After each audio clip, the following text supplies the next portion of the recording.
an Unspoiled Network podcast. This is Unspoiled, covering WestWorld, Season 3, Episode 6, Decoherence. In this episode, Charlottebot discovers, I think, how expendable she is to everyone. And also, the man in black has to confront his multiple aspects in a pretty great scene that I liked. Welcome to Unspoiled.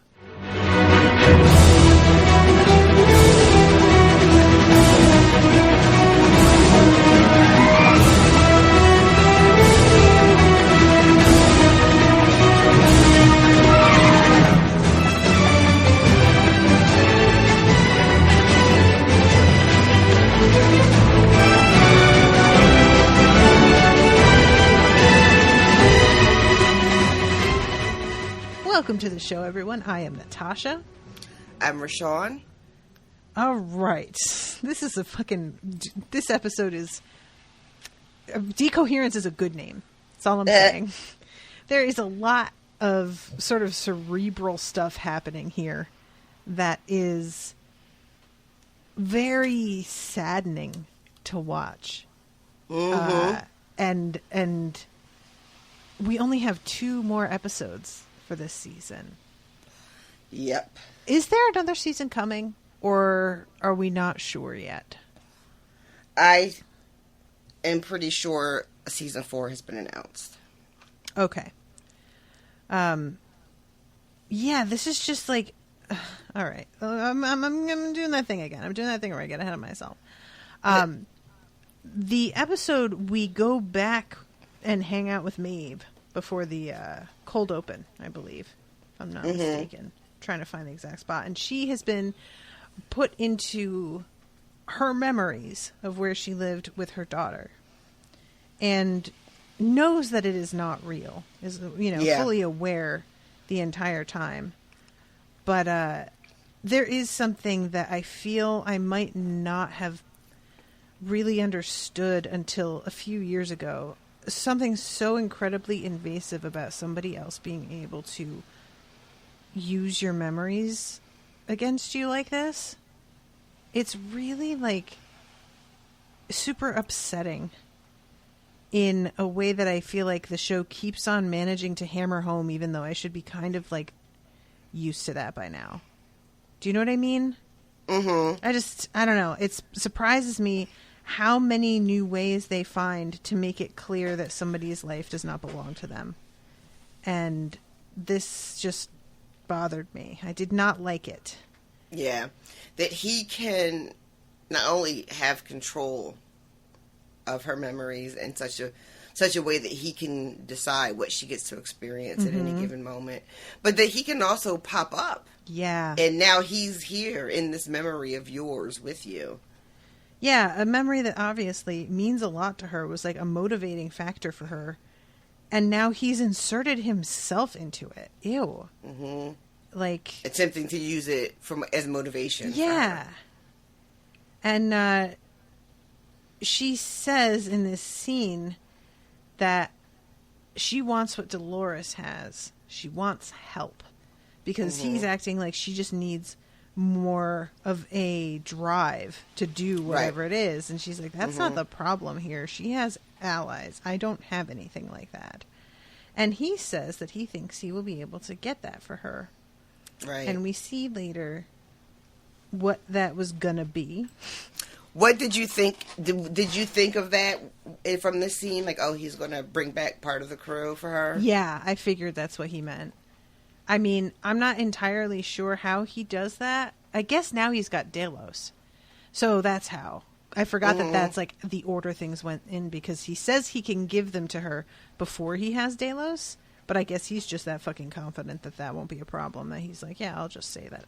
That's a guaranteed thing I can do. Must be nice. Well, yeah, because you have to imagine that while this moment is happening with Maeve, his plan is already in motion. Mm-hmm. So that when Charlotte gets to Delos before he lands, he already has the guy on the ground that kills the other board member that's walking with Charlotte. Right. You know, and he hasn't even gotten there yet. There's so much about the timing in this that I really don't have any interest in, like, poking at it to see if it holds up. But I feel pretty good about it. I'm not really going to be worried even if it doesn't, you know? But this show has a huge amount of the plot tends to rely on timing because things are so instantaneous at times, with especially computer transactions and things like that, you know? Mm-hmm. But anyway, yeah. So she then wakes up in a new simulation that he has put her in, tells her if she fails this time that she's not going to like where her mind ends up. Yeah, which was, you know, I mean, he's already been very threatening. We already know, as viewers, the kind of power he's about to have in his hands, mm-hmm. and yet he still has to. She's already participating mm-hmm. in doing what he asks, and he has to let her know that if she fails, you know, I'm gonna send you somewhere very unpleasant. Just like, come on, dude. She like, gets we get it. it. We're right? all playing on the same team here. I thought it's fine. So she goes out in front of the Nazis that are holding that whole, like, town hostage, essentially. And they train their weapons on her. And she's like, ah, ha, ha, ha, body joke. And then makes them all drop their weapons. And then fights them. Mm. And it is amazing because we cut to the credits in the middle of the fight. And when we come back, she's just finishing them off. And then the camera pulls back and we see this just like ring of bodies piled up around her. And she's not even sweating. Like, yeah, you know, I guess I wonder if either she A, can't sweat, B, makes certain that she doesn't feel the sweating. Like, she can control the simulation. Mm-hmm. Does that mean that she never gets tired?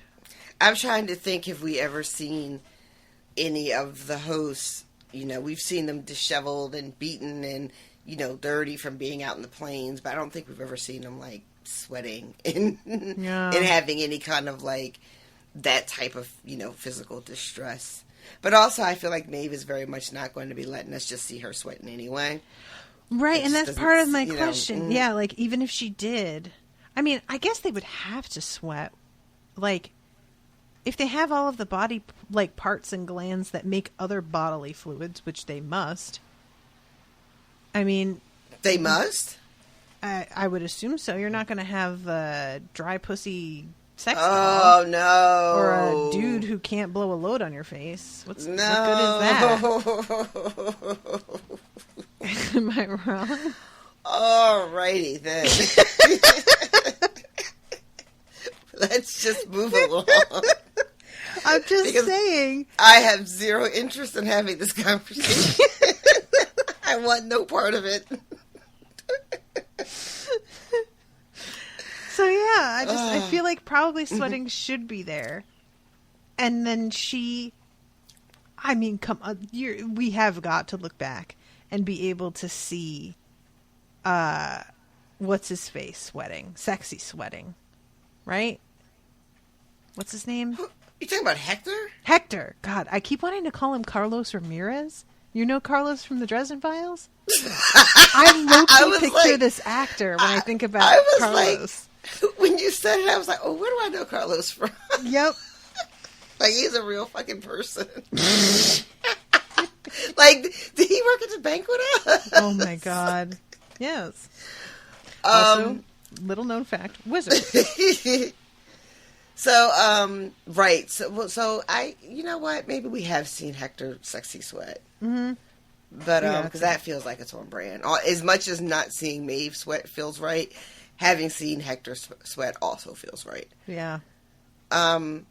So, yeah, it's Hector, but it's, not yet. Yeah, not yet. Hector. And I love that she can tell immediately. Mm-hmm. What did you think of this thing that she's got going on where she is both inside the simulation but also aware of what's happening in the air quotes real world? I don't know that it really makes any sense. Like, I guess the whole thing is supposed to be if you have control of the hardware, then you can make the hardware, you can access it in reverse, right? But, so I guess it's supposed to be that she's looking through, like, the, what do you call them? Like, security cameras or just surveillance, whatever? Yeah, that's wherever there's a video feed, she's able to access it, is what it appears to be. I mean, the main thing for me is not exactly knowing how she knows what is what. Because she, like, says at one point to Carlos, Hector, thank you. I thanked myself. She says, like, I can see you from here. And I guess if you are looking through the cameras, but you also have access to the information that's being transmitted, you can tell who that is. Right. But it's so I guess it works. I just kind of was willing to hand wave it, thinking it wouldn't hold up if I talked about it. But now I'm realizing it pretty much does. I guess. I really enjoyed it because it makes sense when you think about it. That what she's able to do is just use her access to the system that we already knew she had. So they don't have to go back over and explain that to us because we've seen her access the system before. Right.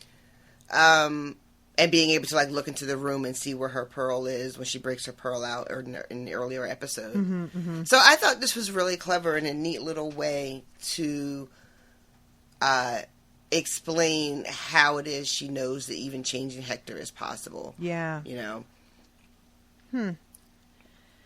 Well, that moment where she changes him was really freaky because she just basically puts her hands on each side of his face. And that's all it takes. And I don't know if she even needs to touch him or if that's just an effect for us. But I feel like that might have been an effect for us. I think so. Because whatever change to the code that she's doing, she's not doing it through touch. She's doing it through manipulating his I don't know, his profile. Right. So, do you want to just talk about? Are you okay? Oh, yeah, I'm fine. Sorry about that. It's okay. Do you want to finish talking about what happens with her, or do this chronologically as we follow it in the episode? Let's do it chronologically, if that's all right with you. Yeah, that's fine. That way we make sure we don't miss anything. So we cut from there, after we cut away middle of the fight, back to the credits, and then we come back. We are with Man in Black again. What is his name? William, thank you. He just does not come across as a William for me. And even less of a Billy. So not. No. And he is in the middle of a group therapy session because, reminder, he has been committed against his will, pretty much. And they are trying to treat him like any other patient because they don't know that he is the literal devil. And it is a kind of amazing scene of his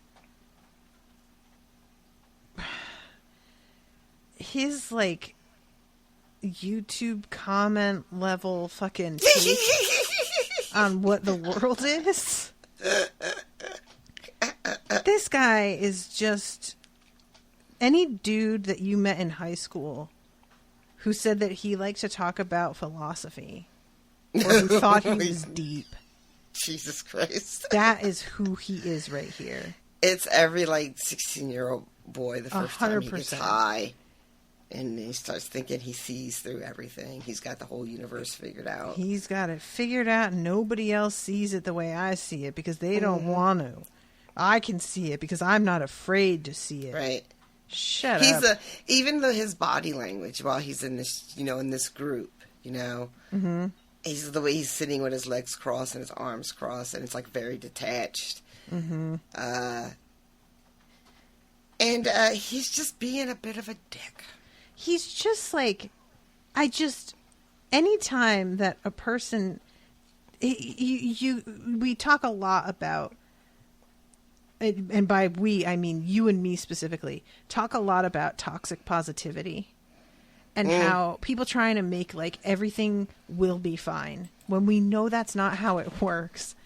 Or that if you like are positive enough, nothing can get you down. Or right. it's all temporary. If you let stuff get down, that's a failing on your part because you're not being positive enough. You aren't trying hard enough to see the silver lining or whatever. And I think that I found the opposite of that, which is this like this such to the other extreme take of just toxic negativity. It's not even just toxic because negativity is already toxic in its way. This is like negativity squared. Like it eats through things like acid. It's just there's nothing that can withstand this sort of assessment. You just right. It's straight up everything is just more proof that we are worthless and shouldn't be here and have ruined everything. Yeah, it's hard to talk someone out of that mind state. Yeah, and like when somebody has it, there is a point to which like I don't buy that you really feel this way. Or after a while it becomes a bit of an affect, right? Yeah, I feel like you have to experience some good in the world occasionally. So then you just are working on rationalizing to yourself every time why it isn't real, or maybe criticizing yourself for like allowing yourself to be fooled for a second and think things were good. When that's probably my opinion. Yeah, I guess. Yeah, that is sort of how you tend to operate with like good news on the horizon. This is not about me. I'm just saying. This is But no, I can very much be like, you know, in instead of risking being disappointed, I will just rather not expect the thing at all. You know, this is a little bit of a different level because this isn't even just not expecting the good thing, but it's expecting nothing but the bad things. Yeah. Which I do, you know, I have cruised through that neighborhood. Yeah, that's true. But, you know, I don't live there yet. Give it time, though, boys and girls. Give it time. And, like, when I say that he's like a high school boy, what I mean is, and this is not at all to imply that you can't have seen some shit by the time you're in high school. That's not what I'm saying. But the dude that I'm talking about who says this kind of shit is often somebody who has had such a privileged, cushy life up until that point, or has had just really good luck in a lot of ways. And it seems like they are reaching for a thing to be like moody about because their life is really not that difficult. Right. And it's hard for me to sit here and watch him knowing the privilege of his background and how much power he has held through so much of his life, and hear him then talk about how everything is like totally meaningless and whatever. We're just feasting on a rotten corpse. And I'm just like, it's pretty rich for this dude to feel this fucking way. Like, you know, come on. Well, man. what did you think of the reveal? Maybe I'm trying to keep it in chronological order, but maybe that is not a great idea. But we find out later that he's always kind of been a bit of a bastard. Mm-hmm. Like this negativity and this rage has been in him for, you know, a long time, and he had just sort of stopped believing or remembering that part of him. Yeah. And he you know, it's funny, he created this whole other origin story for himself, you know, but still ended up being a terrible person. Yeah, it's like this is what I really enjoy about his character in particular, is that he has these two totally conflicting ideologies in his head. One is the man in control who shapes his own destiny and makes his own choices, and how much he wants to be in control. And yet, he doesn't actually want to face anything. He wants control, and that includes control over like his own memories of himself and his own story, like his history. Mm-hmm. And the only control you have over your history is what you did, and that's already done. that's, you don't, like, you had it, and as soon as it was over, your control of that is over also. Right. And it's weird how much he, like, digs in and demands that people, like, acknowledge their own responsibility for their choices and stuff. And yet, facing his own shit, it's like, he'll tell himself he's done it. I mean, by the end of this episode, he has decided that he's the hero. Right. Like, sir, I'm sorry. Have we been watching the same show? He says, at one point, because the therapist is like, you have been avoiding looking at some things in your past. And he says something about how he doesn't need therapy to confront his past. He's done that already. And you can see in his face that he really thinks that's true when he says it. He really does genuinely believe that he is an introspective person. And, like, man. What he believes is that he knows himself better than anyone else does. Like, he knows himself better than Ford does, better than the park does, better than his wife does. And he's so sure he knows who he is. But under the slightest, interrogation, he literally splits into, like, 6 different Williams. Yeah, I really enjoy that because I feel like that is sort of what we can be like. I've always considered myself to be somebody who, like, had a lot of self-awareness, mainly because I wanted to be, like, a people pleaser. And so you have to be aware of yourself when you're constantly trying to, like, accomplish a certain thing with the way you behave. And hyper aware of everyone else, too. Right, exactly. But I go to therapy, and she just fucking sits there and tells me some shit, and I'm just standing there like... Listen, before we started recording tonight, I said the same exact thing. That's right. I also like to consider myself as being pretty self-aware, because like you, I come from being a people pleaser and being, like, hyper aware of people around me and how they were feeling and what I could do to make sure it stayed, them feeling good. But I'll have an appointment with my therapist and she'll just be like, oh, what do you think about this? And maybe that thing is that. I'm just like, what? I'm like, we just met. Right. First of all, lady, I don't even call you by your first name. This relationship I is like so that. casual. I just met too, because I think that's a big part of it. Is nobody wants to think that their patterns are so obvious that a person who barely knows them can fucking point them out. Right. And to a degree, of course, there is, like, a getting to know you phase where they begin to understand a little bit more of, like, the patterns that you have. And every one of us is a precious snowflake, and we're all very unique, and nobody has ever made the same mistakes that we've made. Our mistakes are special. Right, yeah. Well, no, but you just don't understand. It wasn't like that. I mean, no, I get why you'd think it was like that, but I must be telling it wrong, because you're not really getting what I'm trying to say. You must be telling it wrong. Oh, God. And yeah, this just really kind of, like, got to me a little bit, seeing him telling himself this story that you can see he really believes, and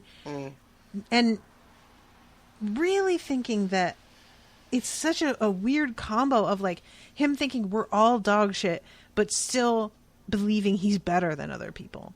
You feel that, like, contempt coming off of him. Yeah. And how other people just aren't, like, quick enough to figure it out, or there's so much more going on and you guys don't even know. Which, I mean, to a point there is in his case. That's fair, but... Right. But that's not how he means it. Yeah. Yeah, he is definitely doing that thing where he is very arrogant about his understanding of the world compared to everyone else's. They're all, like, on level 1, and he's, like, third eyes open. You know what I mean? God. Like, he's that guy. Yeah, he would definitely be the kind of person, he is the kind of person, I mean, we've seen. This is the sort of human being who does not think rules apply to them. Oh, yeah. Because they get it, man, and you don't get it, and it's not like that for me. And they would have contempt for other people who haven't accomplished what they should have if they follow the rules. But for them, rules? I don't do that. I'm beyond that. Just get the fuck over yourself and shut up and have your therapy. So we have that like session, and then we have him being alone with the therapist a little bit later. And she is trying to explain to him that they have a treatment for people who have experienced PTSD, because that's apparently like what Charlotte's decide to make the line be, that he's experiencing it because of the massacre and is unfit for his role. Right. Which you know seems reasonable. Right, yes. I mean, it's not for the reasons they think, but it does feel like what's happening. And she gets up to tell him, like, she gets up to go to her computer to type in the fact that he has been assigned to this AR therapy. And as she is standing over there, she gets a message on her cell phone, which has been going off throughout this meetup. And in this moment where she's distracted, he starts to break down what happened with him and his daughter in the park. Mm-hmm. And it appears like he's having a sincere moment where he's facing this truth that he killed his daughter. It was absolutely his daughter, you know. Mm-hmm. And the therapist is all fucking distracted. Honestly, I felt so, like, combo frustrated because I want him to fucking, like, I want him to do this. Because I always say, like, the past few years, the punishment that I want for people who have wrought harm, I want them to fully understand the harm they did. That's punishment. To really get it and have that empathy suddenly open up, that is torturous. And also accomplishes something, which is improved behavior, hopefully. Right. So I'm watching this thinking, oh my God, maybe he's gonna get it. And he says about how he got, like, he had played in the park and that he didn't, he had started to lose track of what was real and what wasn't.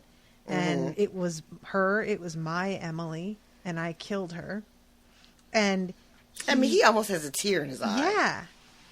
He says, that's why I don't belong here. I belong in a pine box.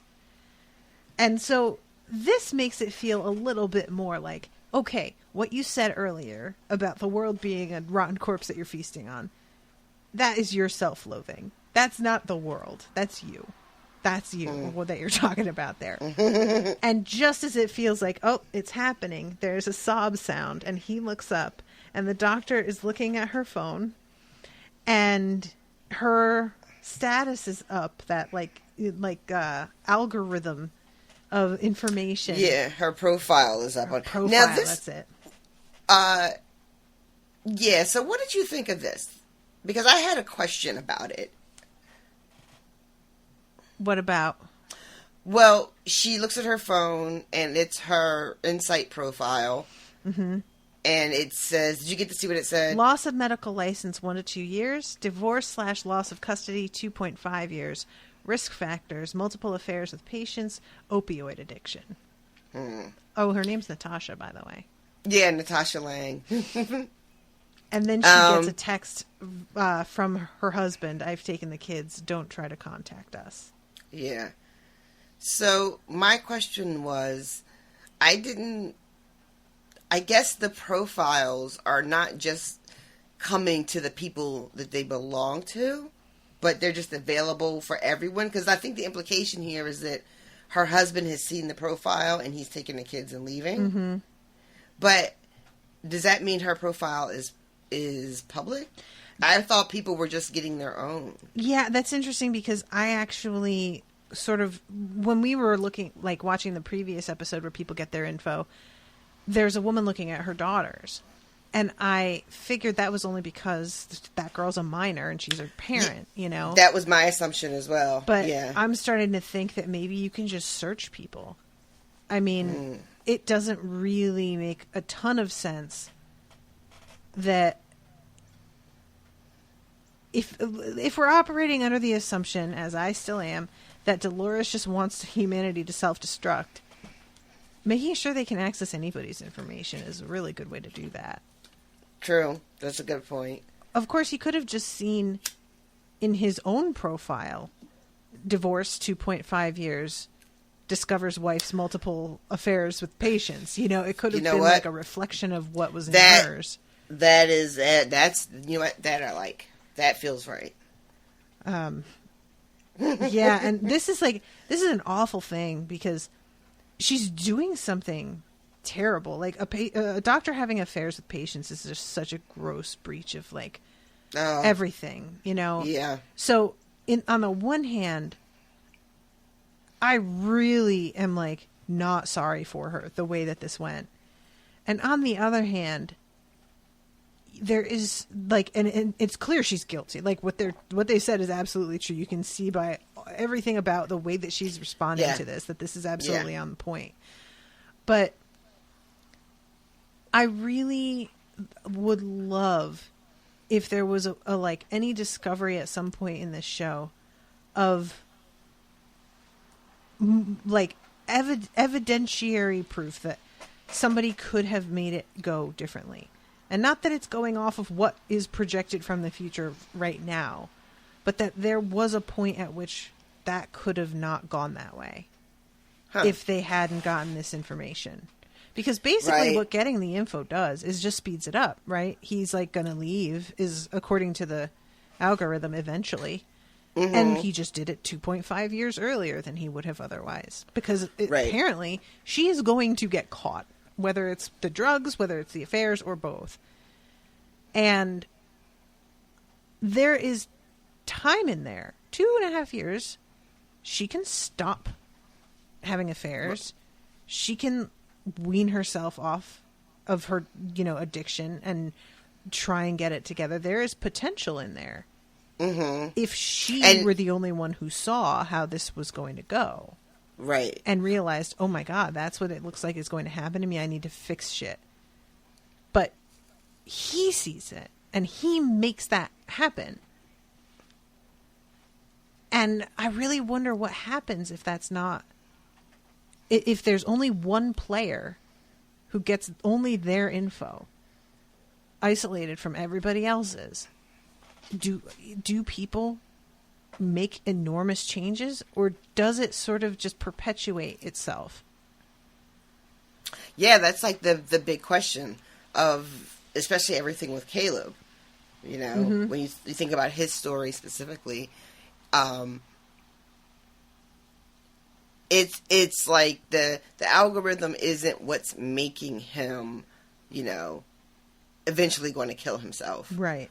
But it is perpetuating the circumstances that lend themselves to him ultimately taking his life. I mean, when you talk about, someone making changes, so that they don't meet the same fate as the profile says that they're going to meet, then the show is saying to us, then the algorithm would be able to pick that up.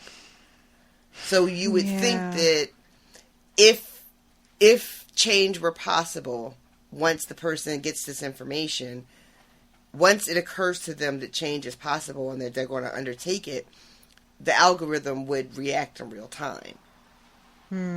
You would think. Yeah.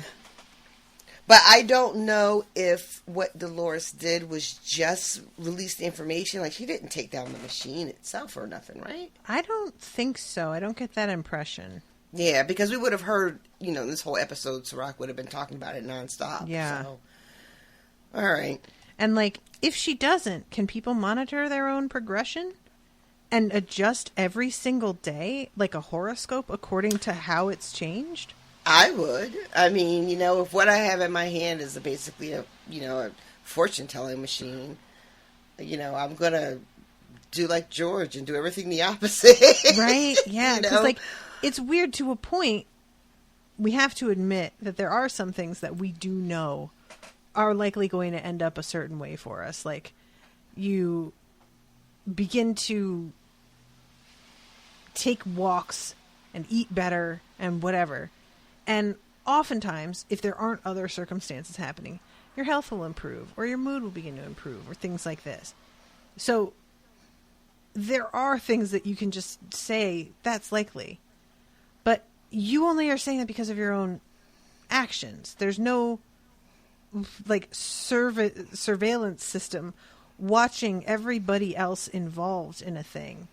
When you make those sorts of assessments about your own behavior, that's also telling you, oh yeah, I mean, you can invest in that stock and it would do pretty well, except that that guy is having an affair with that guy's wife and they are definitely going to tank this entire company because of their petty infighting. So maybe don't. And like, that's not something that you could have predicted at all. And I feel like that would be something to get really hooked on. I could see people losing their like whole sense of self by completely over-analyzing everything using this machine to the point that they get stymied and have no idea what direction to go in. I really think that is what would happen to me. And that's anxiety is like over planning and overthinking and trying to be like ready for any potential outcome. And I can't imagine a machine that basically is willing to provide that. Yeah, like that's really, I don't feel like that would go super well for me. So yeah, we don't know yet what it looks like to get this information about yourself, except these little blurbs that we're seeing on people's phones, and we're seeing them have very extreme reactions because from what I can tell, it all seems to be exclusively bad news. We didn't see a single person look at their phone and go, hooray, which I don't know if that is a shortcoming, and they just didn't think to include that in the show, which seems like a long shot because they think of everything in this show. So what does that mean? Like every single person we saw getting news got bad fucking news. Yeah. So is that just telling us the way this world is progressing, that it is less and less likely that people will be able to be happy? I mean, I'm wondering if we look at our past, the things that got us a lot of places and caused major changes in our lives were painful events. And it's not that joyful events don't happen, but I feel that for most of us, the joyful events are often a little bit gentler. Very few of us have win the lottery or found a company from the ground up and suddenly make it to billionaire, But the bad things that happen, divorce, causes a move, causes a split of your children, health problems, losing a job that's like something like in this woman's case, something that she trained for and it's her career. There's no just getting another job. That's not really going to be easy for her. I feel like maybe the way the algorithm works is it focuses on hinge points in people's lives. And for most of us, hinge points are kind of on surface bad things. So it's only registering and reporting the sort of seismic events in people's lives. I think so. That are most often than not negative. But I mean, that's fair, but there are some, like having kids, you would think that would register, like, going to have, first child in 2 years or whatever. So I don't know. Maybe it is just the gravity of the thing has to be really, really serious for it to impact and be noted, which is, that's a bummer. Well, and the reason I say that, but I don't feel like it's as quite a bummer as it looks like, is bad things can be what like propels you into something very good for you. But, and I'm not trying to say always, I'm not doing that toxic positivity thing, but like my thing could, let's say I'm still with Brendan and it says I have an affair and we get a divorce, and that's a really awful thing to read about happening, because at this point that has not happened yet, and I am still with him. But I am so much happier now and in such a better relationship now. And I don't know if that algorithm would have foreseen this part. I don't know if it's going to bother to include that. Winds up married to Owen, who cares? Why would they say that, you know? I wonder if... So the idea is not necessarily that these people finding out that these bad things are awaiting them in their future are necessarily things that would have ended their lives, but learning about them out of context, that goes to show you how much of what we go through in life, you know, out of context would seem like enough to just make you want to, like, fucking, you know, throw the towel Give up. in. Because, like, you know, when I first moved down here and I got that job at the bank, you know, when I lost my job at the bank, that was almost it for me. I was really just like, I can't fucking do anything.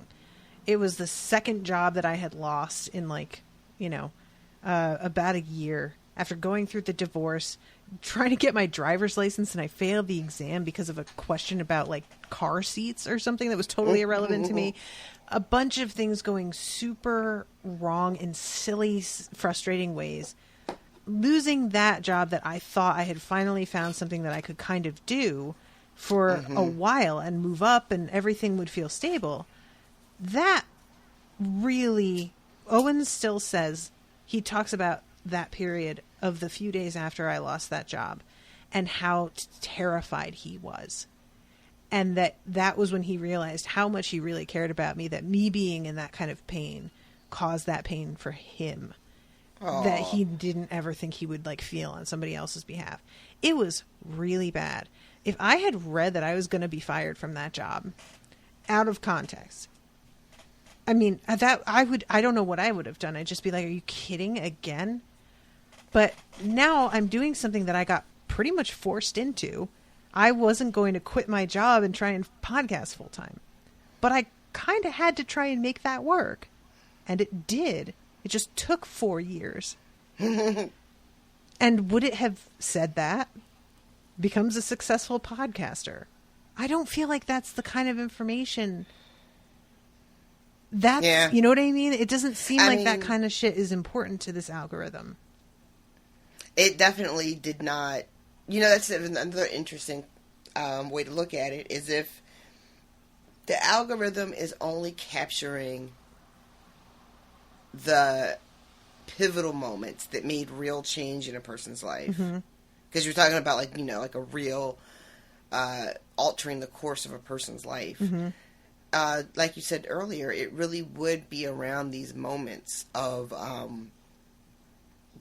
distress and trial, you know, because those are the things that ultimately end up shaping who we turn out to be. I guess is how we handle these moments. Yeah, I don't even want to imagine what my little thing would look like, you know, my readout of, like, these are the rough times you're going to have. Yeah. Look forward to it. You know, I don't think I would have signed up for any of that nonsense. And there's something to be said for how, like, a machine like that, even if it tells you the joyful stuff, it can't really convey what that is like to live through and make that feel like there might be something, like, for me, this job feels like I am literally living the dream, you know, other than not having health insurance, but that's a whole other thing. And yet it's not like I'm making crazy money or anything. So if I saw that I, like, you know, became moderately successful, it probably wouldn't convey how satisfied I feel about the whole thing.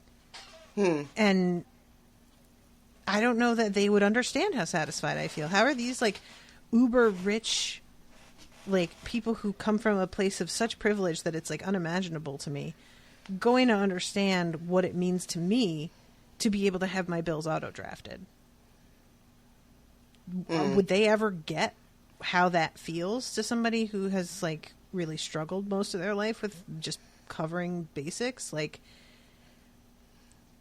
And maybe the point is that I shouldn't be struggling to cover basics, and that's part of the system. Let's not talk about that part. That's all I have to say about that.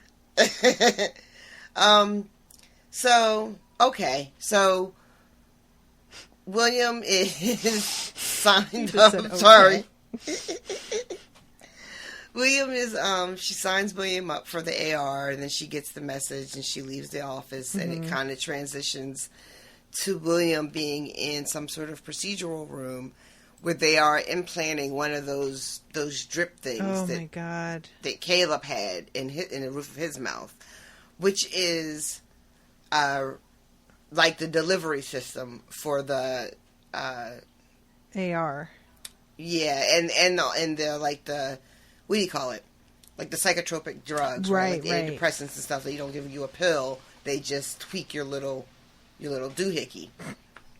And they get a blood sample from him, and a weird note comes back that there's some kind of weird protein in his blood. Mm-hmm. I was like, is this motherfucker a host too? Listen. Like, how many? I mean, I feel like we've had this conversation before, and yet here we are having it again, because who the hell knows? I just don't. Okay.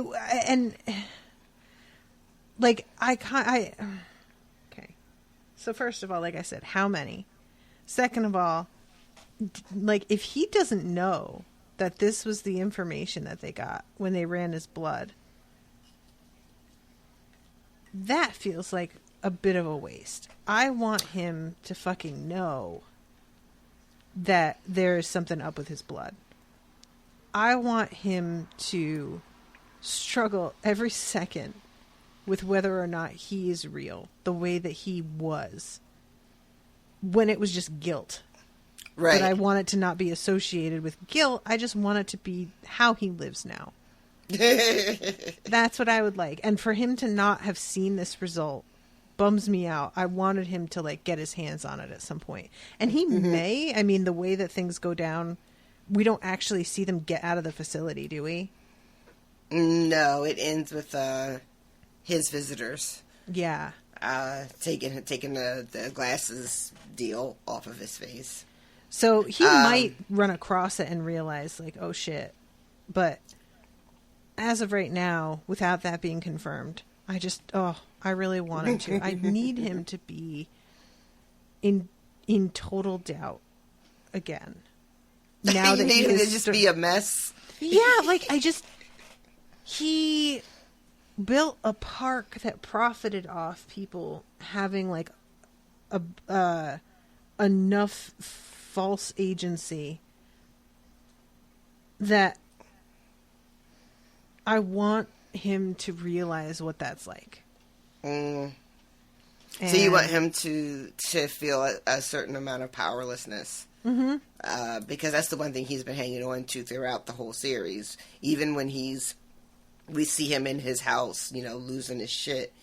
It's still like his big house in the hills, and he can do whatever he wants, and there's nobody there telling him he has to calm down, exactly, or taking his whiskey from him or taking his gun from him. He's still in control, even though he's, clearly wildly mentally out of control. And then there's this scene in slow motion where he walks by the therapist's office and can see her through the little cutout as she hangs herself. Mm-hmm. And he's reacting and sort of like trying to get the guards' attention, but they're just not trying to hear him. Yeah. And it's a weird thing because, like, he doesn't know what she read on her phone. He doesn't know anything about this, like, data breach thing. Mm-mm. So all I can think is that he might think she killed herself because his story was so sad that he was telling about him killing himself. God, no. Which is hilarious to me. He better fucking understand she got some bad news via her text. And it was so awful that's what happened. If this motherfucker thinks it's him, I call the whole thing off. Oh, God. I should never have said my Emily that way. It was too much. My story was just too hard to hear. Imagine how hard it is for me to bear. Right, exactly. That's what it turns into all of a sudden. So we cut to As soon as she Charlotte, climbed up on that desk, I was like, oh no. right? And it's the way it's shot. It's only like from the hem of her skirt down, Mm-hmm. so you don't even get to see her face or anything. And it's a very weird frame. Yeah. Oh, excuse me. Man. I'm sorry, guys. I'm sleepy. I'm sleepy. I am. I'm so sleepy. So we go to Charlotte, and she is rushing her son back to the house, and it is clearly mayhem on the streets. You know, random shit is on fire. There are sirens going off in the background. You know, I love that just as you say that, a fucking firework went off over here, like mid-sentence on you. Oh my god! I don't see. Okay, look. I'm not trying to say that people aren't assholes and that they're not gonna like stir up trouble or go do stupid shit. But I gotta admit, like for my set, you get news that life's going nowhere and people are like, give me the remote. That's the reaction. Not going out spray painting and lighting shit on fire. Really? I imagine most people would just be like, you know what? I guess I won't go to work. And you know, it's funny because like, I was about to be like, no, I don't think that's true. But then I just had to remind myself that, like, you know, we have had a couple of data breaches of our own personal information. Nothing on this scale that's this highly personal. Or, you know, but some pretty shitty stuff has happened in the last couple of years. Mm-hmm. And, you know, we have, for the most part, been relatively cool with all of it. Yeah. So I was going to argue and say, you know, that people are reacting in a way that makes sense if they are seeing their worst nightmares in a way that appears to be truth, you know, that Mm-hmm. also feels like it can't be changed. And, you know, because we see somebody like jump out of a building when Charlotte is bringing the kid in the house. And I wanted to go, well, you know, yeah, this is pretty big stuff, you know, people fighting it. But you know what? I think you're right. I think most people are just, meh, what's on TV? We're fucking tired. You know, like, I think that's, like, at the core of a lot of this is, I think when, again, people who live in a certain position in society write this sort of thing, they really underestimate how much folks are just exhausted and would simply enjoy the rest. If they were allowed to stay in their apartment or keep their doors in their house shut. It's not like anybody's competing for, like, food and water at this point. It's been a couple days. People are just out partying, maybe getting in fights, committing suicide. But unless you are, like, involved in one of those things personally, in one of those, like, storylines, for lack of a better word, you just really have no need to, like, to go get all crazy. Unless it's revealed some secret about your significant other that you're living with or something, you know? I mean, for all the mayhem and the chaos that we see happening, you know, outside in the world, it is still, percentage-wise, you know, a very small part of the population that we see acting up. So I guess, you know, there is a significant portion of the population that is just like, meh. Yeah. Whatever. I didn't like him that much. So we get divorced in 2 years. Big whoop. Yeah, you know, like, just say, well, at least I know it's coming. I guess we get a little bit more of that dick because it's pretty good. Make sure I store some of that up. And maybe, you know, get things settled financially or something like that. Yeah. So yeah, they're only really showing us very particular parts of whatever this new world looks like. You know, for the most part we're only seeing like two stratus of people. You know, we're seeing like the hyper elite people that Dolores has been sort of manipulating, and then we see like the jobbers like Caleb and Ash and Giggles. You know, who are working these apps. And everyone else has just been henchmen. Indeed. You know? Yep. So we really, still, this late in the season, don't see much else of this world. All right, so so let's get into this, because it's been an hour, and we're only 15 minutes into this episode. Rashawn told me, oh yeah, it'll be about an hour, and then we should be done, and I almost choked like that. What? All right, but we've talked about a lot of that, like, on surface, so he has... Let's just talk about his thing with himself, because that doesn't really play into other stuff in the show. He's got his sort of isolated storyline happening right now. But there's like this moment where it looks like there's a kid letting him out of his restraints. Yeah. And then pretty quickly it transitions into what's clearly a memory, and it's himself. And his father screaming, asking, where is he? And it's a beautiful little misdirect, because it really just sounds like an abusive father. Oh, yeah. Who was about to rip this kid to shreds for fucking no reason, and his mother's defending him. And we're already with the sob story. Exactly. You know, you're already like, oh, William, is that what was going on? Yep. And then to find out that is not what was going on. It sure isn't. It turns out William punched some kid's teeth out. And broke his arm. Because he called me... What does he say? He made fun of me and called you a drunk. Right. And there's like a big part of me that's like, did he call him a drunk? Or are you throwing that in so that your dad will feel like, oh, well, good. And when he finds out that he knocked out like 3 of his front teeth or whatever it was, he's like, I wish I had knocked them all out. Yep. And his dad is just like, dude, what the fuck? Yeah, his dad says, what is wrong with you? Yeah. That's a weird looking kid, too. I'm not ashamed to say it. Yeah, that kid is like extremely thin and lanky. He looked like... when he finally turned to look at the camera, because there's this weird shot of him from behind where he does look like an alien. You know, he's just like, his head's huge and his body is so wiry. And then he turned around and looked, and I was like, this kid looked like he has been up on a bender for like a week. How does this little boy look like this? Oh, God. He had bags under his eyes, like he'd been up doing coke with strippers for like the last 4 nights. It was crazy. Well, that feels like the suggestion is being made that that's what it's like inside his brain a little bit.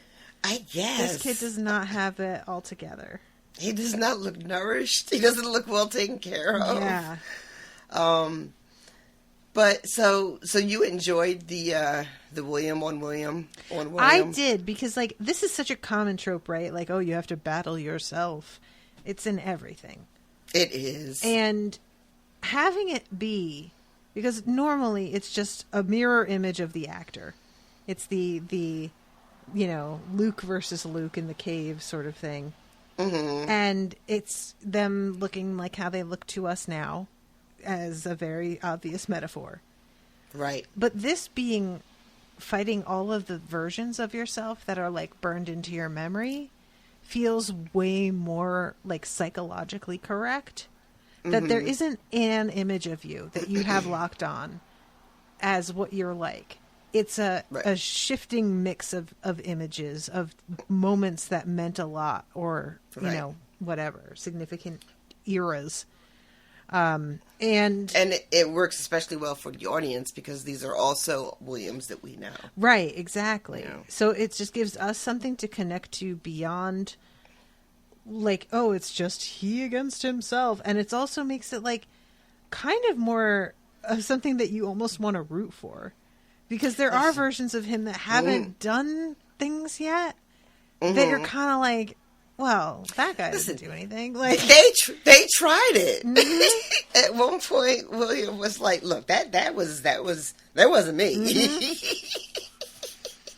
You changed it to somebody else. That shit wasn't me." And I liked that. I liked feeling weirdly like protective of versions of him, like because that is me behaving in the way that we behave towards ourselves. And that's like him rewriting this history that he has to make it where he's this bullied victim and that's not what happened. It's such a Liz Lemon moment. Do you remember that episode of 30 Rock? Oh my God, the school reunion when she goes back. She thinks she's the lovable nerd, and turns out she's the bully. She was the fucking bully the whole time. Oh my God. And the way they shot it is, from her memory, it looks away. Oh my God. And then you just change it and you realize, oh, you're the bad guy. Yep. So she's like, she takes a drink and she's like, oh, this is mostly spit.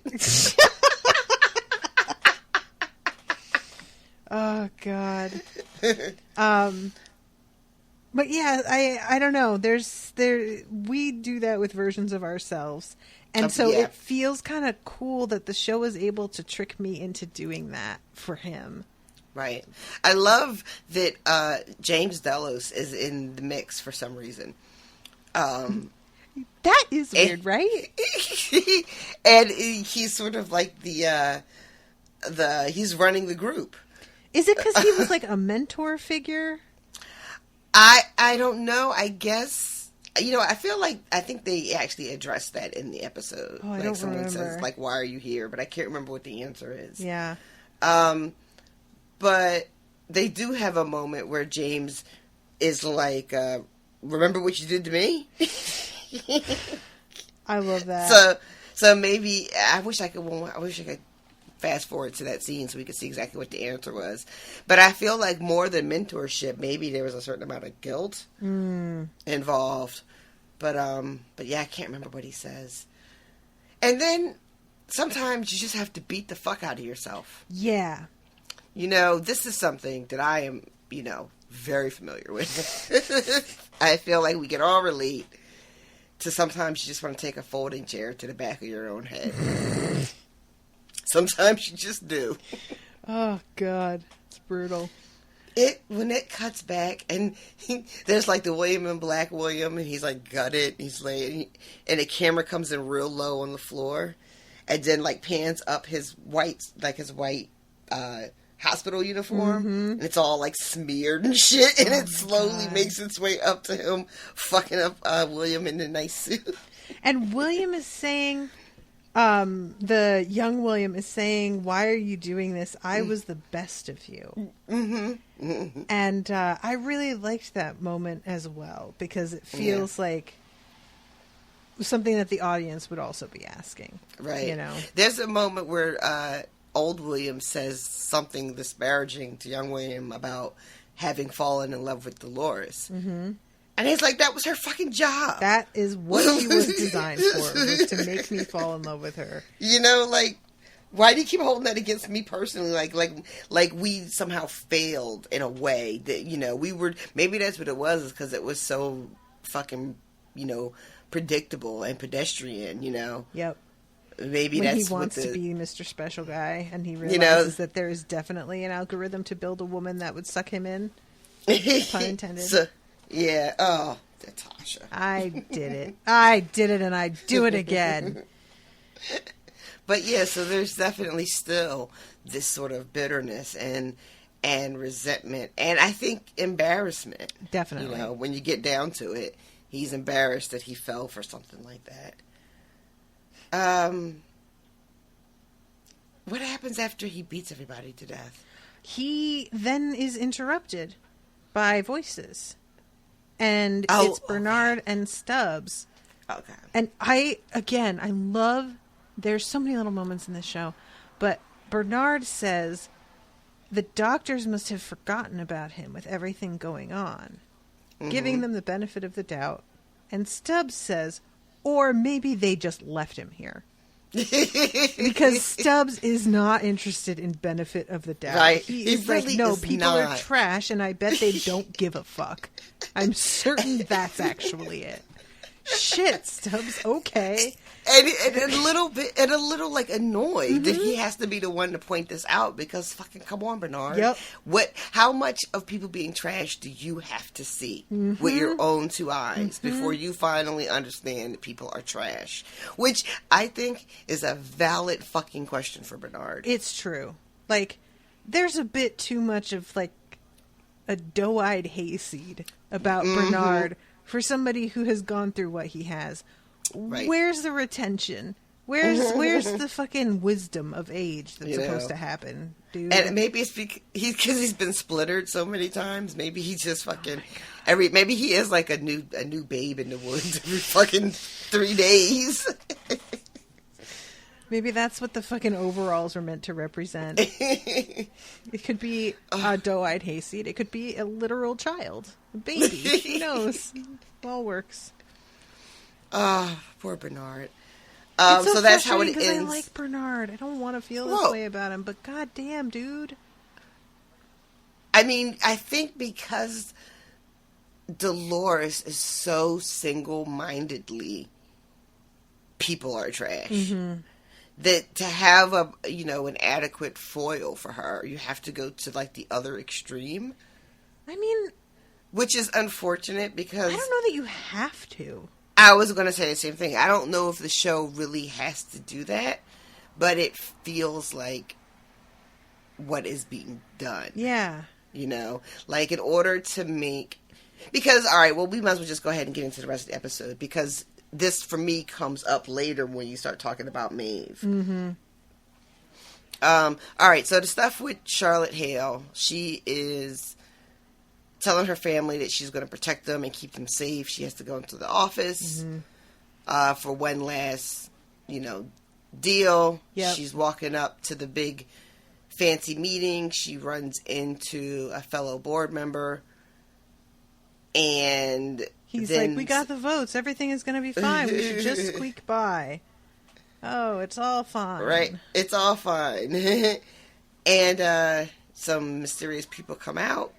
They break his fucking neck. And she has to... Who did she call Ciroc? They don't even break his neck. They shoot him right in the fucking head. Oh, that's right. That's right. They shoot him in the head and then dump him into that weird, like, garbage wheelie thing that they have. Yep. And one of them hands her a phone upon which Ciroc's voice is already, resonating. And she's like, dude, it's the middle of the fucking day. And he's like, yeah, but have you seen it out there in the middle of the fucking day? Right. This is great for me. I can shoot anybody. And everyone's like, that's probably just another person at the end of their rope. Like, great excuses. What?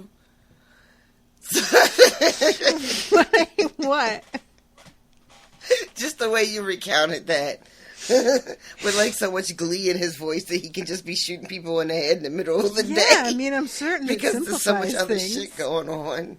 There's just like I am sure that the secrecy required on Ciroc's part has been agonizing, and that to just be able to be like, I'd like him dead, and they can literally just step in front of him and shoot him, and there doesn't have to be a whole fucking hullabaloo. Oh my god, it must be great, right? Yeah, this is like 2-day shipping. He's like, he's fucking Prime. Yeah. He's got a Prime account for murder. So Charlotte is shook when she gets off the phone.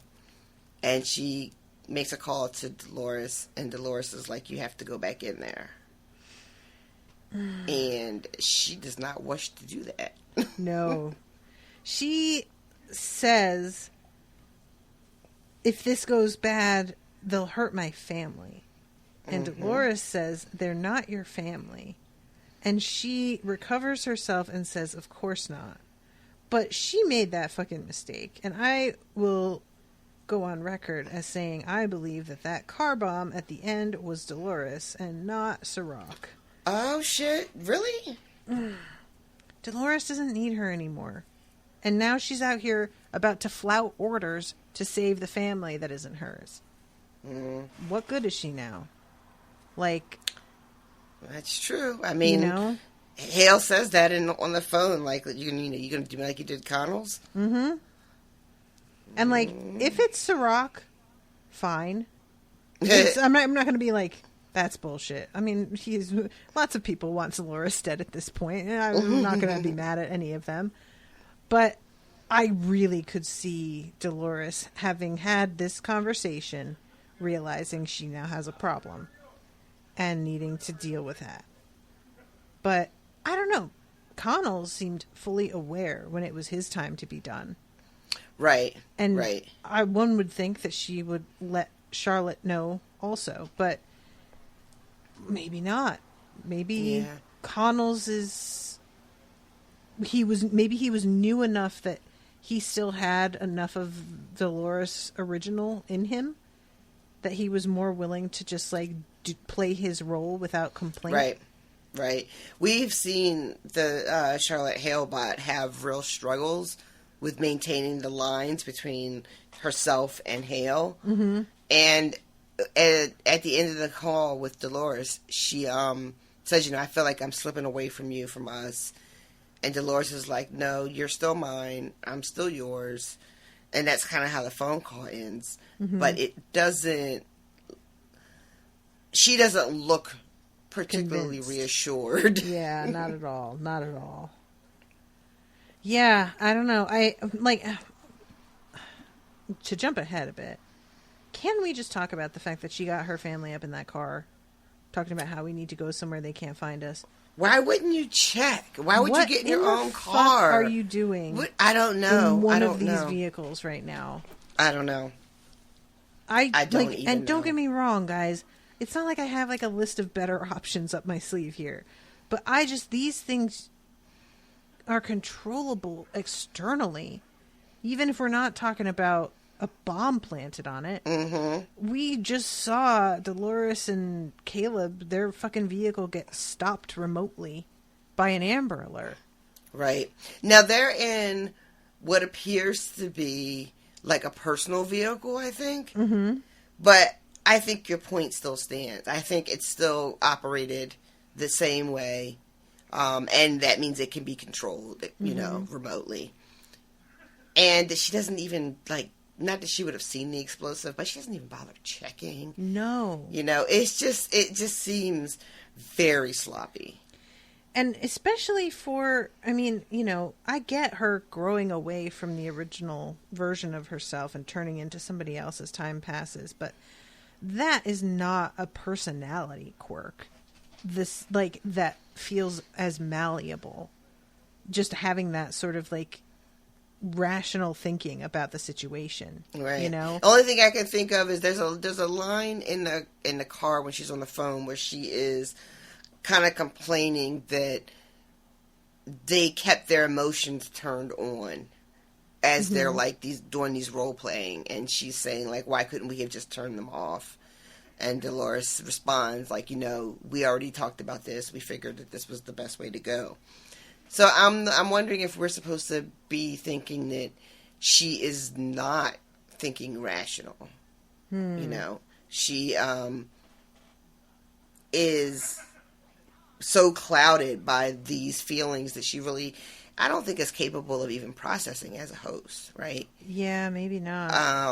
And that she really is just not thinking because she's just running on these emotions that she's not in a position to, to handle. I mean, maybe. It's not good enough. I'll say that. I'll say that, because we might as well just finish talking about Charlotte, I guess. Yeah. So, she goes back to work, and Ciroc shows up, and he's, he's very in charge. He's doing in charge things, God, that is such a great and dismissive way to say that. I am when I come up against a fucking dude in the future, I will reassure him that he is very in charge. That is some shit Donald Trump would say. But you know what I mean? Yes. He's barking orders, shut this down, turn that off, close those doors, whatever. Mm-hmm. And he's doing it all while he's walking very briskly because, there's no time to stand and talk. Right. It's like that whole thing. Mm-hmm. And then we cut back to Maeve, and we pretty much talked about her. But this is where we have the moment where Hector shows up. Right. Yep, and she brings him back to himself in what was actually a very sweet moment. It makes it all the worse later. Yeah, it really did, right? Oh, man.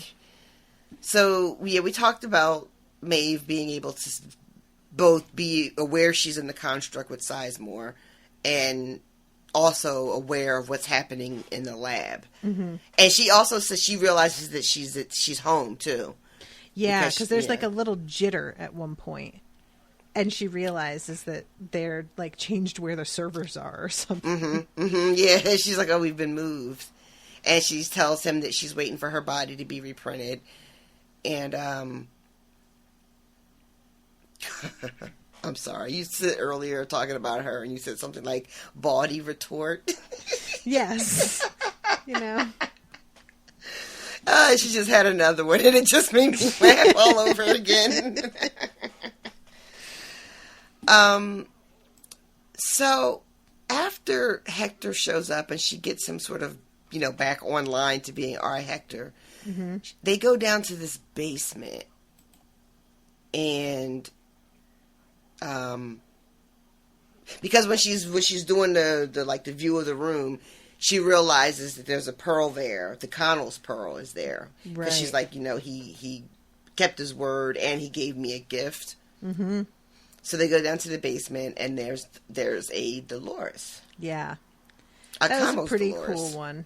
I liked this little moment. Yeah. I really enjoyed this moment with them as well. It's weird because like seeing Dolores with like her long hair and everything again, it's such a specific moment for her. Mm-hmm. And it gives her this look of being very vulnerable again. But then, like, and this is not purposeful, but when the camera actually focuses on her, you can see that, like, she's got shorter hair and they've had to, like, either this is a wig or they've had to, like, fill her hair with extensions to make it look longer somehow. And it was,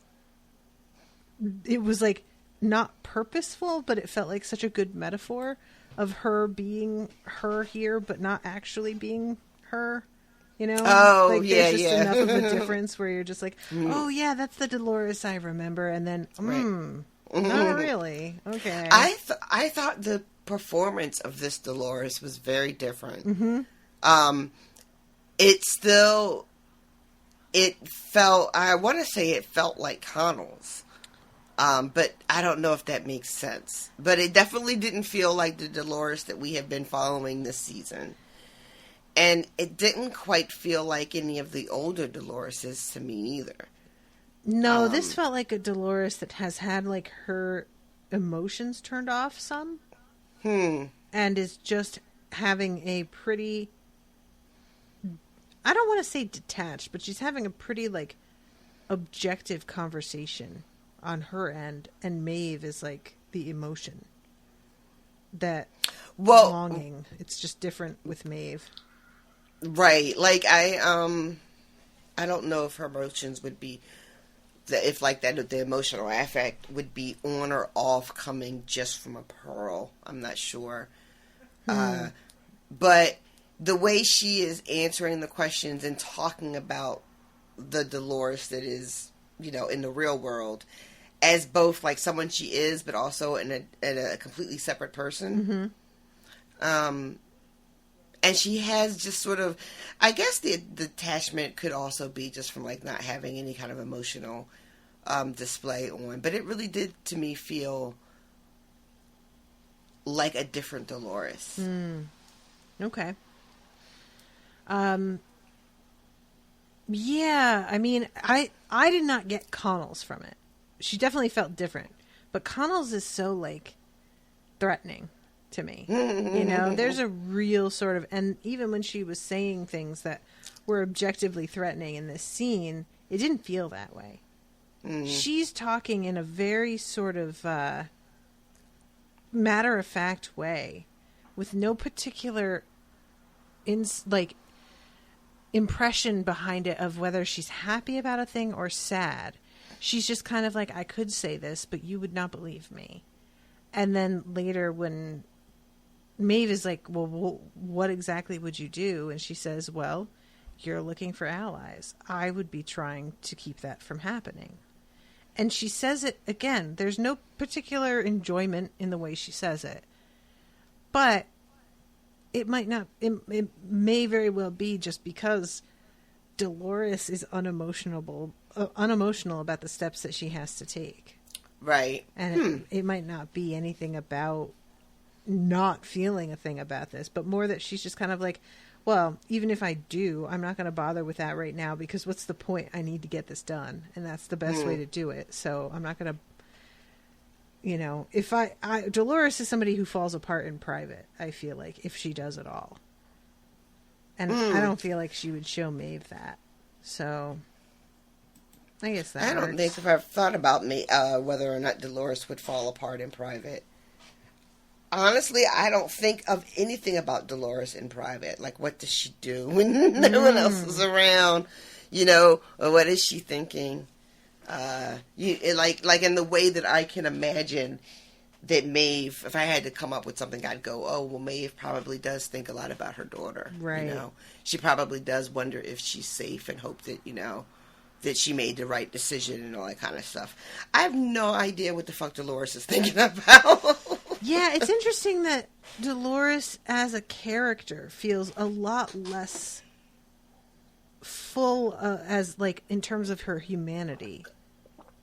Because there's very little about her that I really feel like I know. Everything about who she was based on her host profile. And I don't really know anything about... Yeah. I'm trying to think of anything like really personality-wise that I know other than what her objective is. Yeah. And I can't think of anything. I can't tell if that's like a bad thing or if it doesn't matter. I'm not sure if it's supposed to be by design or not, Yeah. I don't know if we're not supposed to be concerned with that because her external motive is so clear in what she's trying to accomplish and, what does it matter what she really thinks or feels, or can she even, do those things as a host, right? Right. Or does she spend time even, engaging in those types of thoughts, where everything we know about her and we see her is all about, like, action driven, right? Yeah. Oh, something to think about. I do want to say, did you recognize the guy that comes and gets William up? No. Oh, wait. Yes. The Southern dude. Mm-hmm. Who is he again? Remind me, because like his face, I remember him that he was at the party. He was Major Craddock in that Confederados storyline that had the fort that Dolores went to. Yeah. Because I remember that he was one of the hosts when what's-his-face gets invited up to a party and is looking for a host. And it turns out everybody in the room is a host. Oh, right. Yeah. And so that's like weirdly the context that I have him in my head. Is like him at a party, which is not That was like 30 seconds. I know. That's so funny. Isn't that weird? Yeah, that's really funny because I forgot he was at that party. So, like... What is the deal with him showing up here? Is this just... He's a Confederate. You have to ask William. It feels like William being helped by a dude who was a Confederate soldier and then saying, I'm one of the good guys, doesn't go together. I mean, I'm trying desperately to remember how much interaction... Oh, well, you know what, though? It doesn't even matter how much we would have seen because the host that plays Craddock is an old host because he was at that first party. So William would have encountered him, a number of times. Yeah, that's true. Throughout. I was heading towards saying, when did they have a storyline together? But yeah, like, he would have seen him a million times all this fucking time he spent in the park. But it's a weird choice for his brain to pluck out.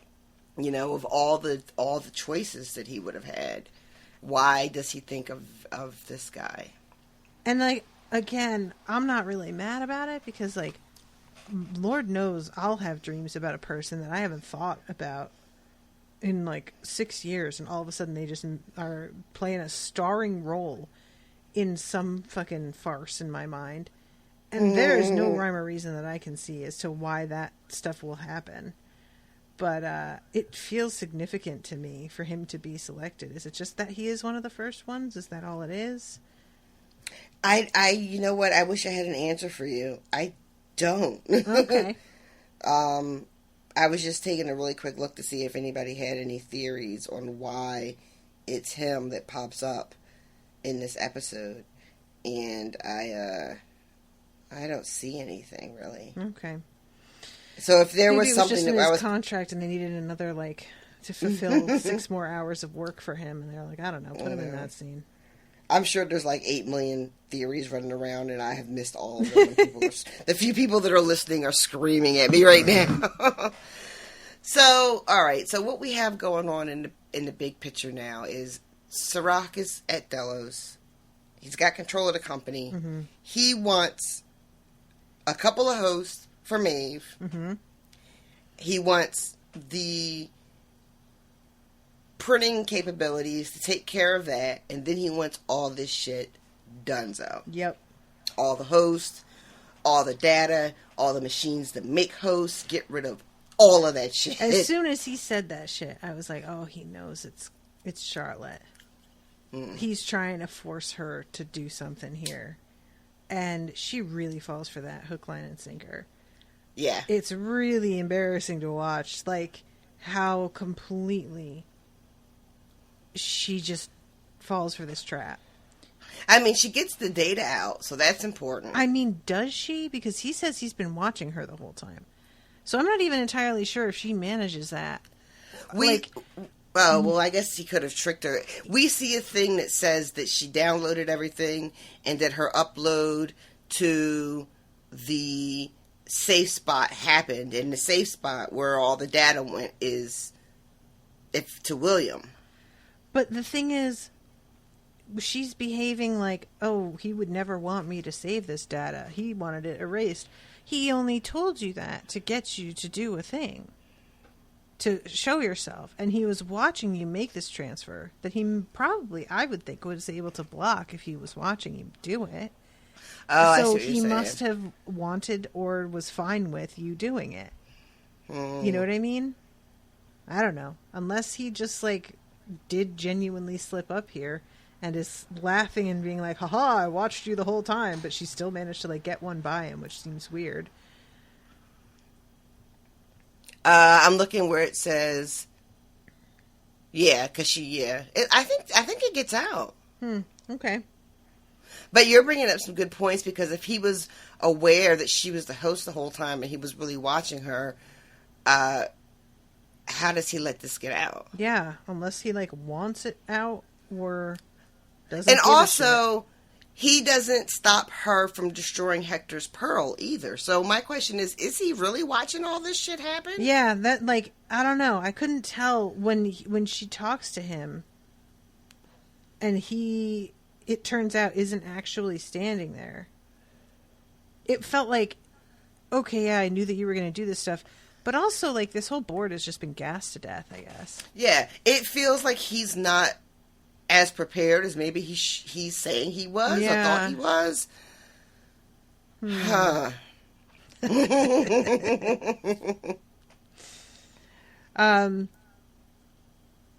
So, yeah, she basically outed herself, he says, by checking up on her son. Because the real Charlotte Hale would not have done that. And I wonder if that's true, because we know that the last thing she did before she died was record a video for her son. So is this an example of that algorithm being correct or not? I really like the idea that what he thinks he knows of Hale isn't as much as he thinks he knows. Yeah. I really like the idea that in her last moments, she was capable of something that he didn't know or think she was capable of. Mm-hmm. And it could be that is a flaw within the algorithm, you know, that it doesn't account for what would make a person be willing to change. Yeah. Yeah, and I mean, the thing that Dolores says to Charlotte when she asks why we didn't just get rid of our emotions, her reply is, we agreed that if we changed ourselves to stay alive, it wouldn't matter if we did. Basically, what's the point of retaining our place in this world if we just keep editing ourselves to, like, make it easier?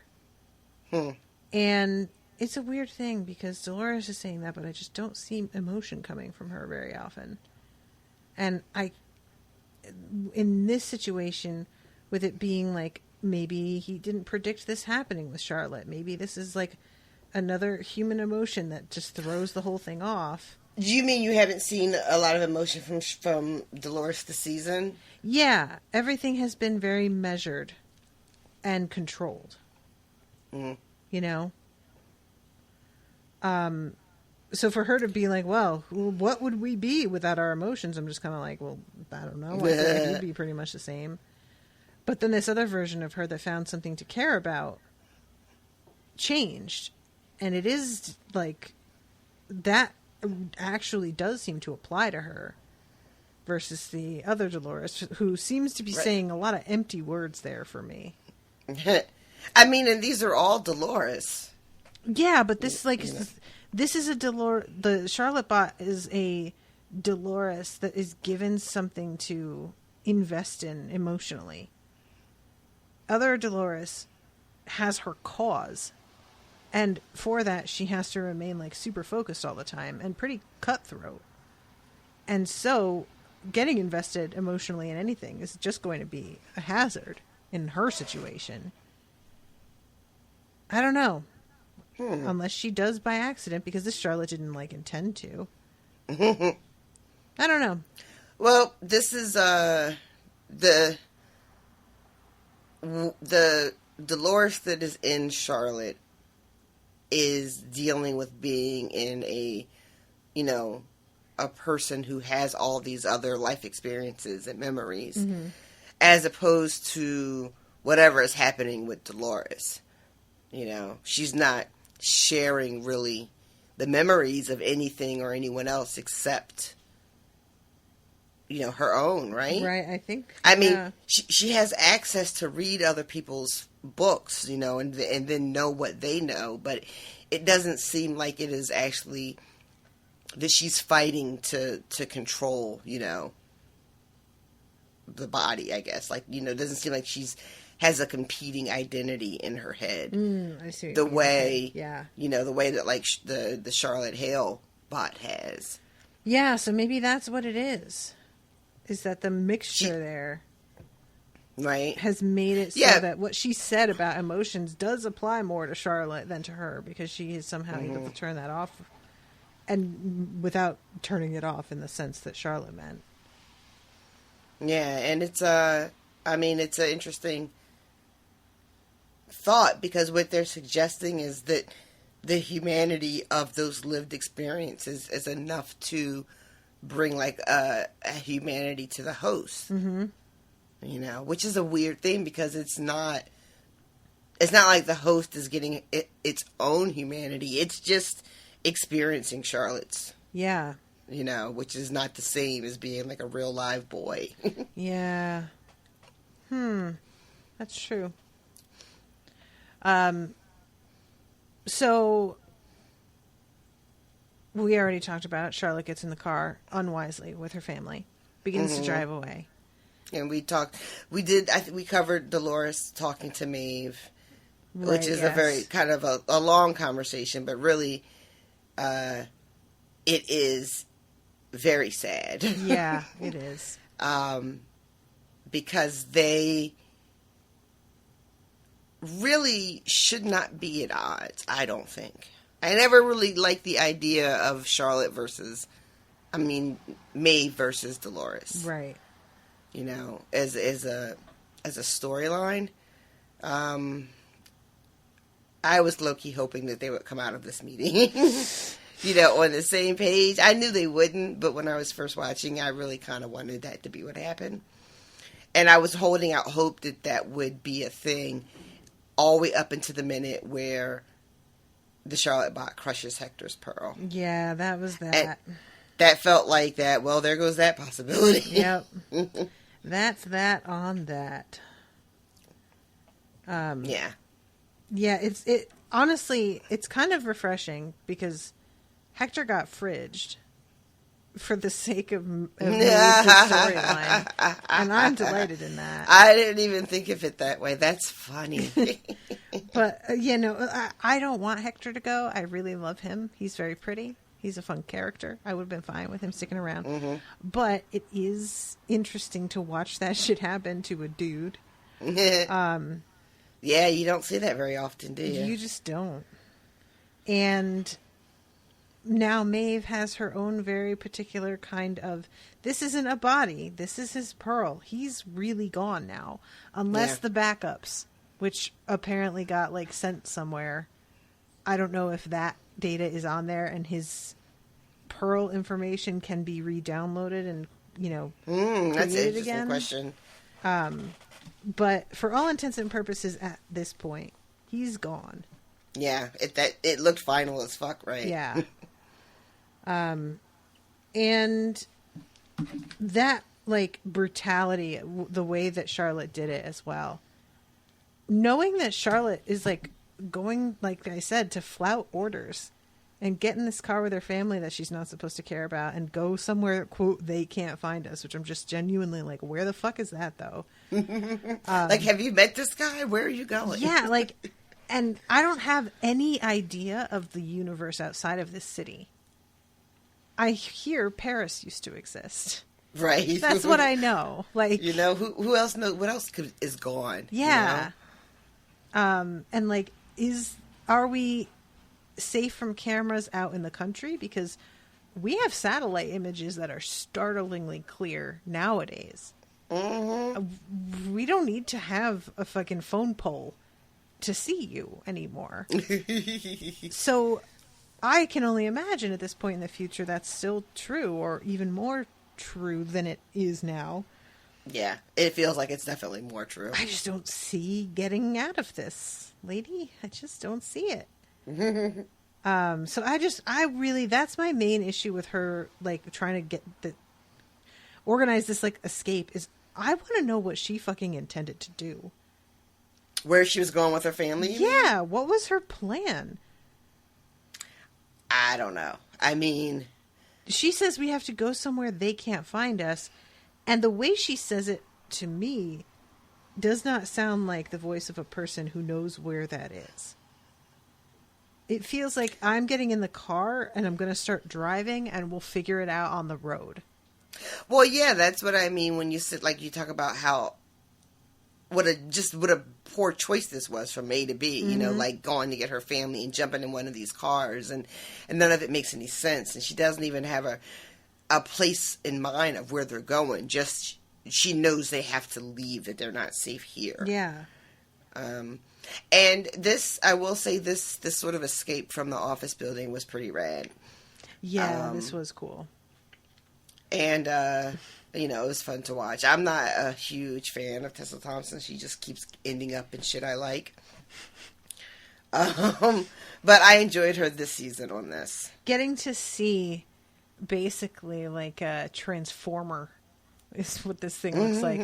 Just pound through a wall to fuck somebody up is very fun. It really, because this has been a pretty bleak season so far. A lot of bad stuff happening, Yeah, yeah.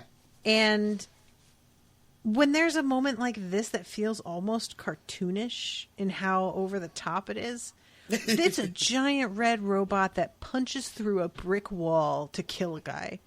That is hilarious. Come on. That's super funny. It's just so unexpected. And then when you realize what it is, and the fact that they let her mess with her phone, we won't talk about that too much. It's just a phone. It's just a phone. Yeah, but you know where you are, right? Guys. But I do really like the idea that she sicked her attack dog from her phone. Yeah, I mean, that's, because you see it activate and you're like, what? Activate what? Now, this is a question. Does she not have the same access as the other Dolores? Because other Dolores can be walking around and be like, get me a hotel room in this hotel. Get me It doesn't look... We haven't seen her use any of that, so it doesn't look like it. I wonder why not. Yeah, I don't know why she wouldn't outfit her with that if they thought it would have been necessary. But maybe what Hale needed to be able to get into, she already had access to as Charlotte Hale. So, but it seems like a handy thing just to be able to do, though. You know, like if anybody needs to make a quick getaway, being able to control shit around you seems like it'd be super helpful. Right. So why she doesn't have this, I don't know. It feels like Dolores is trying to act like, oh yeah, we're all on the same team, we're one for all, but she wants to maintain some power that the others don't have. Well, she's clearly in charge. Yeah. You know, I don't know if where I land on whether or not she needs to have power over them or more than them, because I guess my assumption is if these are all parts of her, then they would be in, I guess, agreement about what things need to happen. One would think. One would think. And then you start to see that sort of fray with Hale, like, for instance, not doing what she's told, you know, like the assumption, I guess, for our main Dolores is that these other ones will just do what she says because they're just sort of extensions of her. But then you see with the Hale bot where it's starting to be like, maybe I'll just do this other thing now. Yeah. I wonder if that would have eventually begun to happen to Collins and it just doesn't because he's so new. Or if it's like Collins just didn't have the same sort of like relationships in his life that motivated him. Yeah, I don't know. I mean, because we don't know anything about this fucking guy. Yeah. So it's like, it's so hard to gauge whether eventually the Dolores Pearl and him would have started to have to fight with whatever was left over of him from his memories. This scene where the Pearl gets crushed, Hector gets crushed. I do like, too, that we get a really good close-up of Maeve being made. Oh, yeah. Which we didn't get a lot of in the other seasons. I thought that was really, really kind of cool. And we only saw it like once or twice. Yeah, and I also really like that while we are getting, you know, another Maeve and it's clear like, oh, I can be reprinted, it does not feel like an easy process. This isn't something that you can just have a new Maeve tomorrow.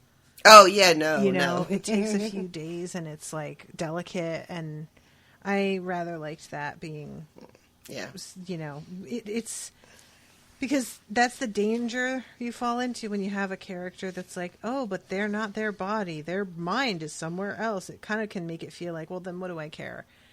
And it's not like I really was getting there with Maeve even, but I like just having that additional bit of like reminder that, you know, yeah, he can reprint another one of her for now. Who knows how long he's going to be in control of this building? Who knows, you know. And also how dangerously close we came to losing Maeve. Like, Hale was on her way over to that, you know, she grabs the Connell's Pearl,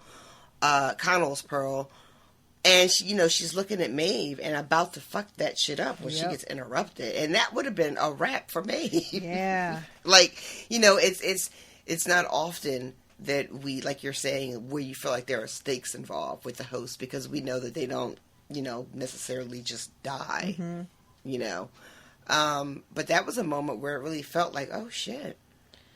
Yeah, and like the meanness of that she goes for the Hector bot instead of the Smallwood bot is also really like, come on, lady. You knew. Sucks. So we don't really see Dolores, like proper Dolores, this episode outside of that interview back and forth, do we? Nope. And on the phone. And no Caleb this episode. Yeah. I'm trying to see if there's anything else that I wanted to mention that we forgot, but it pretty much ends with just Charlotte like dragging herself out of the fire literally glowing. Still on fire in bits and pieces. So weird looking. Yeah. So weird looking. I did not care for it. Yeah. Yeah, it ends with, like, you know, it cuts from her, like, limping out of the building back to William and the fucking massacre. Right. Of all Williams. Just strewn about the floor.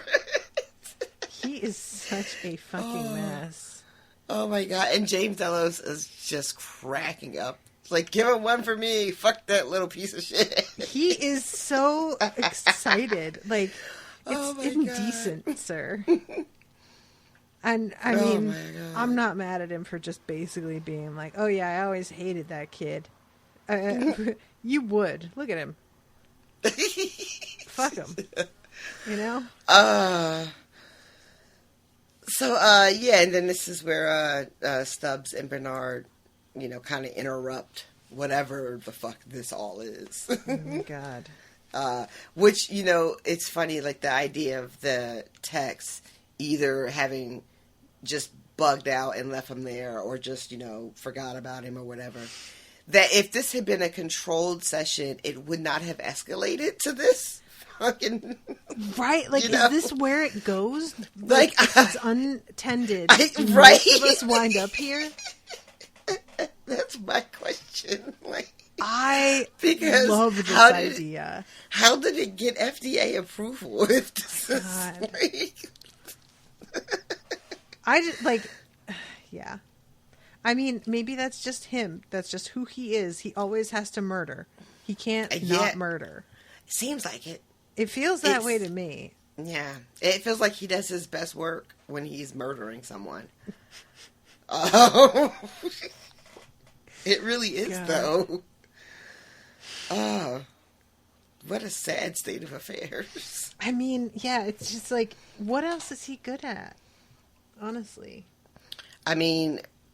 He like, claims he's a better business, businessman. Yeah, he inherited like a fully grown business and tried to be like, I made it what it like. Yeah. Did you? And we then have your word for that. And no offense, but you're not reliable.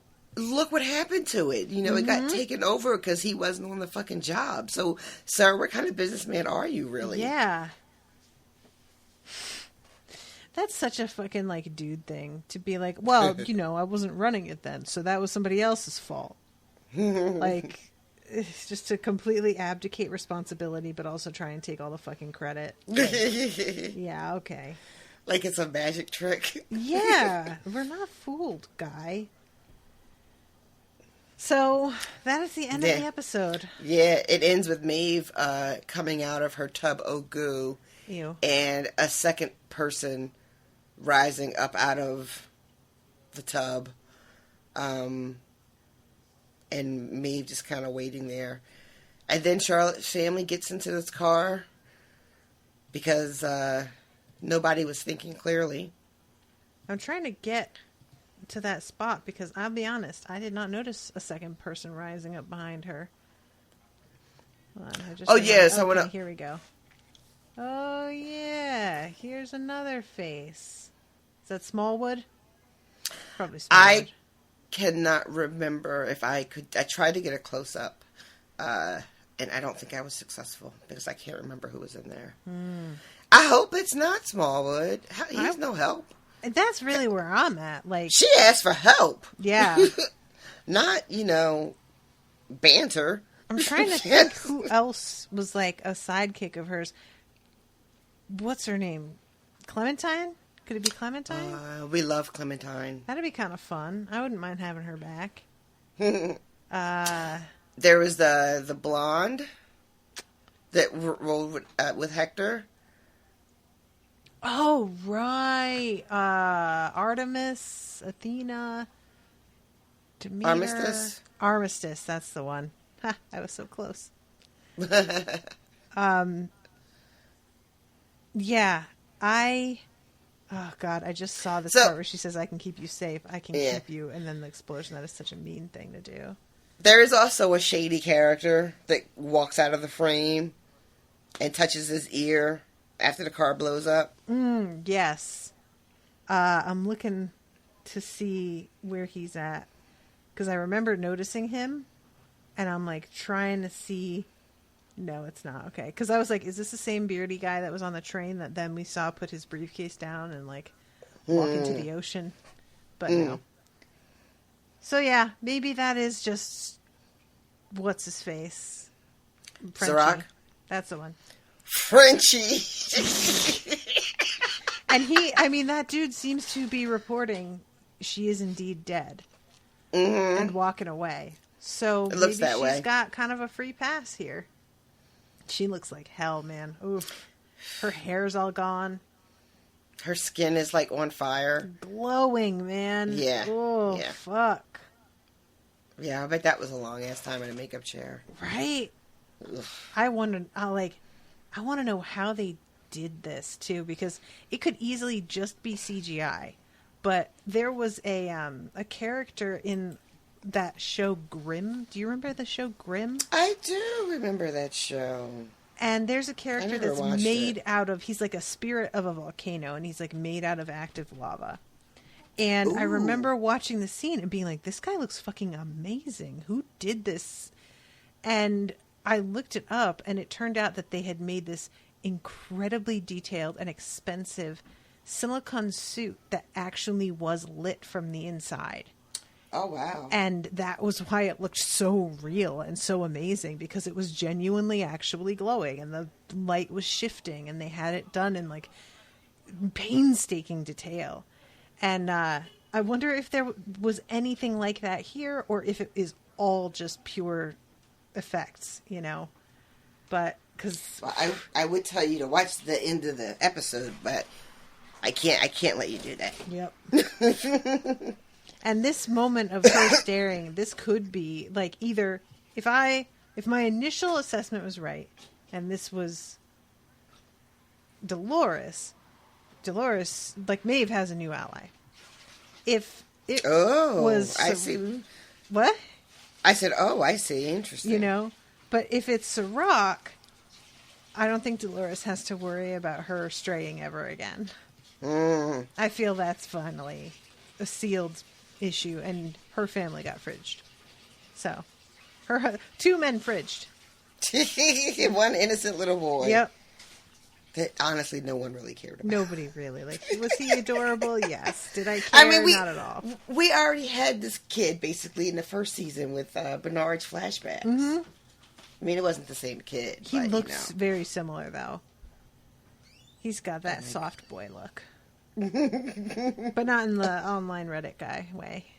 I don't know what any of that means. You never heard that, like, soft boys, soy boys kind of commentary? Oh, I have, yeah. Soy boy, I've heard. Yeah.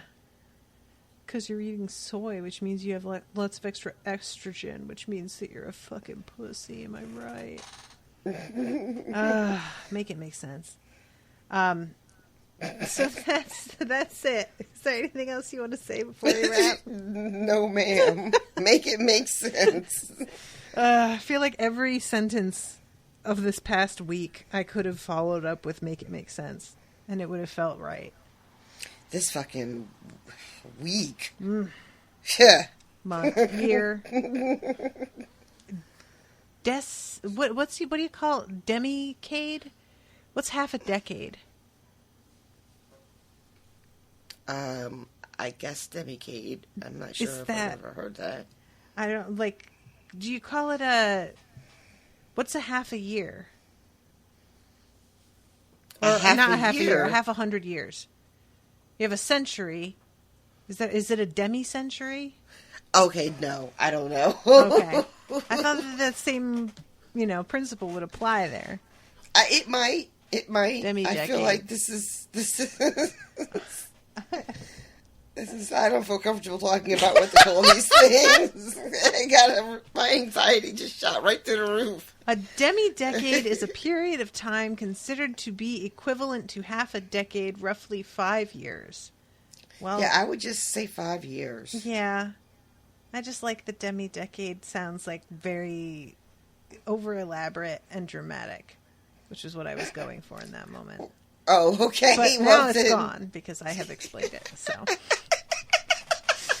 All right, guys. Thanks a lot for listening. I'm sorry. We'll see you next week. Toodaloo, motherfuckers. Bye, guys.